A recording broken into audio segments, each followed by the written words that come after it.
कर्जत तालुक्यातील नेरळ ग्रामपंचायत हद्दीत जलजीवन मिशन योजनेअंतर्गत पाणी पुरवठ्यासाठी आणून ठेवलेल्या पाईपच्या साठ्याला भीषण आग लागल्याची घटना घडली आहे। मोहाचीवाडी येथे साठवून ठेवण्यात आलेले हे पाईप सुक्या गवताला लागलेल्या आगीमुळे जळून खाक झाले आहेत। दरम्यान आगीची माहिती मिळताच नेरळ ग्रामपंचायतीच्या कर्मचाऱ्यांनी तातडीने घटनास्थळी धाव घेतली। परिस्थितीचे गांभीर्य ओळखून कर्मचाऱ्यांनी तात्काळ पाण्याचे टँकर मागवले। स्थानिक नागरिकांच्या मदतीने आगीवर नियंत्रण मिळवण्यात यश आले।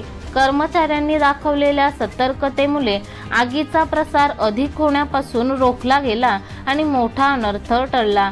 या आगीत नेमके किती रुपयांचे नुकसान झाले याचा अधिकृत आकडा अद्याप समोर आलेला नाही। मात्र घटनास्थळी दृश्य पाहता मोठ्या संख्येने पाईप निकामी झाले असून योजनेच्या कामाला यामुळे खील बसण्याची शक्यता वर्तवण्यात येत आहे।